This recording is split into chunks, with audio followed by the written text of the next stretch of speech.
उपक्रम शासनाचा, प्रमोशन अजितदादांचं आणि नियोजन डिझाइन बॉक्स या कंपनीचं। अजित पवारांच्या जनसंवाद या उपक्रमाची सुरुवात होते आहे।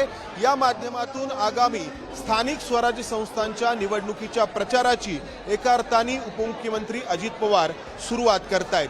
सोलापूर जिल्ह्यातील माढा तालुक्यातील कुरडू गावात एका महिला IPS अधिकाऱ्याला अजित पवारांनी धमकावल्याचं प्रकरण सध्या चर्चेमध्ये आहे आणि त्यामुळे अजित पवारांच्या कार्यशैलीबद्दल बरेच प्रश्न उपस्थित केले जात आहेत। या सगळ्या प्रश्नांना, या सगळ्या चर्चांना पुसून टाकण्याचा प्रयत्न म्हणून या जनसंवाद उपक्रमाकडे पाहिलं जातंय।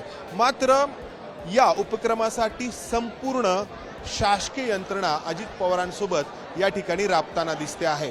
काय आहे हा जनसंवाद उपक्रम आणि याचे राजकीय पडसाद, खास करून अजित पवारांचा जो मित्र पक्ष आहे भारतीय जनता पक्ष, या पक्षाकडून कसे उमटू शकतात हे आपण या व्हिडिओच्या माध्यमातून जाणून घेण्याचा प्रयत्न करणार आहोत। तर उपमुख्यमंत्री अजित पवार यांच्याकडून राज्यभरात जनसंवाद या उपक्रमाची सुरुवात होते आहे। आज पुण्यातील हडपसर भागामध्ये या कार्यालयातून या उपक्रमाची सुरुवात होते आहे। संपूर्ण हडपसर विधानसभा मतदारसंघातील नागरिकांचे प्रश्न अजित पवार या जनसंवाद उपक्रमाच्या माध्यमातून ऐकून घेत आहेत। आपण जर पाहिलं तर स्टेजवरती अजित पवार लोकांचे प्रश्न ऐकून घेत आहेत आणि त्यांच्या शेजारी पुण्याचे जिल्हाधिकारी आहेत, पुणे महापालिकेचे आयुक्त आहेत, पोलीस सह आयुक्त आहेत आणि इतर सर्व वेगवेगळ्या विभागातील वरिष्ठ अधिकारी या ठिकाणी अजित पवारांच्या सोबत स्टेजवरती पाहायला मिळत आहेत। कारण हा शासकीय उपक्रम आहे।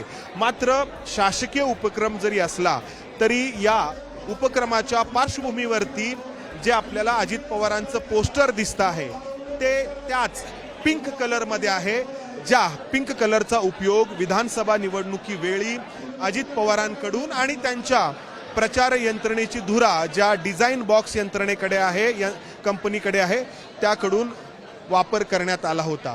तर या एका कार्यालयामध्ये हा जनसंवाद उपक्रम सुरू होतो आहे। लोकांचे वेगवेगळे प्रश्न या उपक्रमाच्या माध्यमातून सोडवले जात आहेत। इथं आपण जर पाहिलं तर अजित पवारांच्या एका बाजूला पुण्याचे जिल्हाधिकारी जितेंद्र डुडी आहेत, तर दुसऱ्या बाजूला पुणे महापालिकेचे आयुक्त नवल किशोर राम आहेत, त्याचबरोबर पोलीस सह आयुक्त रंजन कुमार शर्मा आहेत। तर या सगळ्या अधिकाऱ्यांना इतरही सगळे वरिष्ठ अधिकारी या ठिकाणी समोर बसलेले आहेत आणि इथे हे नागरिक आहेत जे त्यांच्या वेगवेगळ्या समस्या घेऊन आलेले आहेत। तुमची काय समस्या घेऊन आले आहात तिथे तुम्ही? ट्रॅफिक 15 नंबर चौकात ट्रॅफिक जाम होतोय। कशामुळे होतं? अतिक्रमण झालेले रोड मध्ये सगळे। याच्या आधी तुम्ही कोणाला याच्या आधी आम्ही पुणे महानगरपालिकेला कळवलं होतं आणि आता दुसऱ्यांदा आम्ही दादांना लेटर देतो। चौकामध्ये ना रस्ता बॉटलनेक झालाय, मांजरीकडनं रस्ता मोठा येतो आणि चौकामध्ये छोटा होतो, त्यामुळे वाहतुकीचा प्रॉब्लेम। तुम्ही कधी किती वेळा कळवलं होतं संबंधित यंत्रणेला? 4-5 वेळेस आम्ही कॉर्पोरेशनला पत्रव्यवहार केला, काही झालं का? नाही झालं म्हणाला। तर यांचा वाहतुकीचा प्रश्न आहे। आणखी काही लोकांशी बोलूयात आपण। तुम्ही कोणतीही तुमची समस्या घेऊन आलेला आहे? आमची गृहविकास सोसायटी आहे बेला विस्ता म्हणून, त्याच्या मागे बऱ्याच वर्षाचं अतिक्रमण होत आहे। त्याच्याबद्दल आम्ही वारंवार त्याच्याबद्दल तक्रारी केल्या तरी अधिकारी हलत नाहीये। ते आमच्या गॅस बँकेजवळ आलेलं आहे। प्लस हा प्रश्न मागच्या वर्षी माननीय टिळेकर साहेबांमार्फत विधान परिषदेत उपस्थित केला गेला, तरी अजून त्याच्यावर काही कारवाई झाली आता या उपक्रमाच्या माध्यमातून तो तडीस जाईल असं तुम्हाला असं आम्हाला वाटतं, अशी आमची अपेक्षा। तर हे असे वेगवेगळे प्रश्न जे आहेत ते नागरिक या ठिकाणी घेऊन आलेले आहेत आणि नागरिकांची मोठी रांग या ठिकाणी आपल्याला पाहायला मिळते आहे। तुमची कोणती समस्या घेऊन आलात तुम्ही इथे? पुरंदर तालुक्यामध्ये ना गौड मॅडम आहेत, त्या आज 7 महिने झालं माझा अर्ज म्हणजे हे झालाय, मोदी झाले, परंतु प्रत मिळतच नाहीये। हा, आता ही समस्या घेऊन दादांकडे आलोय आम्ही। अच्छा ताई, तुम्ही कोणती समस्या घेऊन आलात? वॉटर सप्लाय, पाणी नाहीये ना कोणत्या भागात? जय मल्हार कॉलनी। कधीपासून नाहीये पाणी? पाणी नाहीच आहे। आम्ही जेव्हा खायला गेलो ना, मग तुम्ही याच्या आधी अनेकदा तुम्ही सगळीकडे गेलो, महानगरपालिकेपर्यंत पण गेलो, काहीच उपयोग होत नाही त्याचा। मग आता 5 वर्षापासून पाण्याचा प्रॉब्लेम आहे। जय मल्हार कॉलनीच्या समोरचा एक 20 घरांचा समूह आहे, तिथं महानगरपालिकेचं ग्रामपंचायतचं सर्वांचंच दुर्लक्ष होत आहे. आम्ही वारंवार तक्रार करूनही कोणीही दखल घेत नाही. महानगरपालिकेत गेलो, ग्रामपंचायतमध्ये गेलो, सर्वांना भेटून झालं, कोणी आमची तक्रार आता हा उपक्रम आहे, निवडणुका जवळ येत आहेत, आता तुमचा प्रश्न सुटेल असं वाटतं तुम्हाला? आम्ही हीच आशा घेऊन आज दादा येत आहेत ते कळल्यानंतर आम्ही डायरेक्ट इथेच आलोय. लास्ट आहे आमचा. लास्ट मग यानंतर काय करा? नंतर काय करणार? काय समस्या आहे तुमची? माझी मुलगी BMS ला आहे, परंतु तिला मोफत शिक्षण मिळत नाहीये. तिचा इन्स्टिट्यूट संस्थात्मक प्रवेश झालेला आहे. हे यांची वैयक्तिक समस्या. रेशनिंग घोटाळा उघडकीस आणून दिल्याबद्दल ती कारवाई होण्याबाबत. बरं दादा, काय समस्या आहे? पाणी नाही, पाणी आमच्याकडे. तर पुण्यामध्ये या अशा वेगवेगळ्या समस्या घेऊन लोक अजित पवारांच्या जनसंवाद या उपक्रमात आलेले आहेत. तर हा उपक्रम कसा आहे, तर प्रत्येक अडचणीसाठी हा असा एक कक्ष उभारण्यात आला आहे. इथे टोकन वितरित होतंय या लोकांना रांगेमध्ये लागण्यासाठी, आणि त्यानंतर आपण या कार्यालयाच्या बाहेर जर पाहिलं तर वेगवेगळे स्टॉल्स उभारण्यात आलेले आहेत, वेगवेगळे कक्ष उभारण्यात आलेले आहेत, आणि प्रत्येक समस्येसाठी म्हणून हे कक्ष या ठिकाणी कार्यान्वित आहेत. प्रत्येक कक्षामध्ये संबंधित विभागाचे सरकारी अधिकारी उपस्थित आहेत, त्यांना त्या ठिकाणी बसण्याचे निर्देश आहेत. तर या कार्यालयाच्या बाहेर इथे हे असे तब्बल 19 कक्ष आपल्याला पाहायला मिळतात वेगवेगळे. या ठिकाणी पहिला हा जो कक्ष आहे तो जलपुरवठा विभागाचा आहे, हा पहा. त्यानंतर PMPML जी पुण्याची सार्वजनिक वाहतूक व्यवस्था आहे त्याच्याशी संबंधित कोणाला काही समस्या असतील तर त्या इथं सोडवल्या जातील. धर्मादाय उपायुक्त कार्यालयाबद्दल कोणाला समस्या असतील तर त्या इथे सोडवल्या जातील. हा जो कक्ष आहे तो झोपडपट्टी पुनर्वसन विभागाचा आहे. या ताई या ठिकाणी त्यांच्या समस्या या अधिकाऱ्यांसोबत मांडतायत. इथे हा म्हाडाचा कक्ष आहे. आपल्याला या झोपडपट्टी पुनर्वसन विभागामध्ये हे अधिकारी समस्या सोडवताना दिसत आहेत. हा पोलिसांचा कक्ष आहे. इथे हा मालमत्ता कर विभागाचा हा कक्ष आहे. नमस्कार, तुमची समस्या या ठिकाणी घेऊन आलात, काय समस्या होती? काय नाही, बांधकामाच्या विषयीच होती माझी. माझं बांधकाम आता म्हणजे 1000 स्क्वेअर फुट 1 गुंठ्याचं बांधकाम आहे माझं. तर त्याचं टॅक्स लावून, प्रॉपर्टी टॅक्स लावून घ्यायचं आहे मला. झाली समस्या सुटली? प्रयत्न करतोय, चालू आहे अजून. आपण आणखी काही नागरिकांशी या ठिकाणी बोलूयात. पुण्यामध्ये झोपडपट्टी पुनर्वसन विभागाचा जो काही कारभार आहे तो नेहमीच चर्चेमध्ये असतो. ताई, तुमची काही समस्या होती, तर काय या समस्येबाबत झालं या ठिकाणी? अजून नाही सॉल्व्ह झालेली. दादांनी सांगितलंय ह्यांना करायला, पण आता हे तिकडं इकडं असं करतात. आता बघू नक्की कुठं होतंय ते. समस्या काय आहे तुमची? समस्या आहे की सरेमध्ये माझं घर आलेलं आहे, म्हणजे त्यांनी अपीलमध्ये टाकलंय माझं घर. डॉक्युमेंट माझे पूर्ण आहेत, 99चा पुरावा आहे माझ्याकडे, पण तरी पण त्यांनी अपीलमध्ये टाकलेला आहे.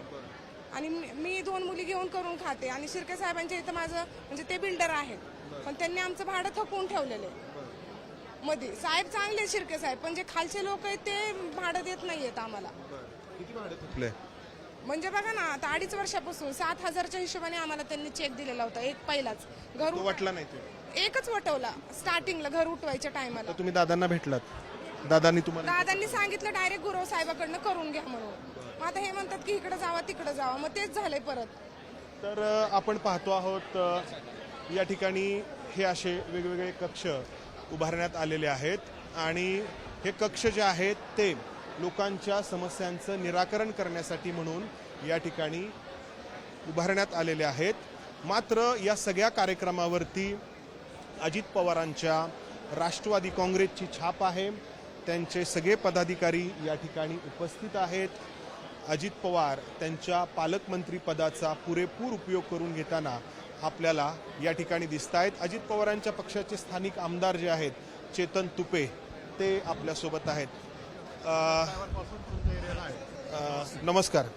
हा उपक्रम आहे, खूप मोठा प्रतिसाद आपल्याला या ठिकाणी पाहायला मिळतो नागरिकांचा.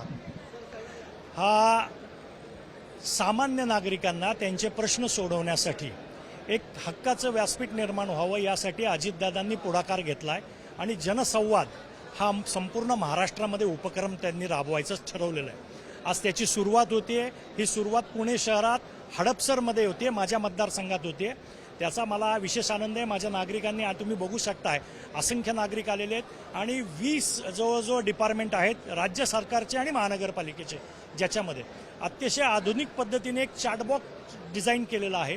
तुम्ही त्या मिस कॉल दिला तर तुम्हाला मेसेज येतो, त्याच्यामध्ये तुम्ही समस्या नोंदवली तर ती समस्या ऑनलाईन जाते, ती दादांच्या बरोबर जाते. ती इथं आल्यानंतर तुम्ही दादांना भेटू शकता, मांडू शकता आणि दादा त्वरित महापालिकेचे कमिशनर आहेत, कलेक्टर साहेब आहेत, त्याच्यानंतर ॲडिशनल पोलिसांचे कमिशनर आहेत, सर्वच अधिकारी आहेत. त्यामुळे ताबडतोब प्रश्न सुटत असतील तर आनंदच आहे. फक्त या सगळ्या उपक्रमावरती तुमच्या पक्षाची राष्ट्रवादी काँग्रेसची छाप पाहायला मिळते आहे.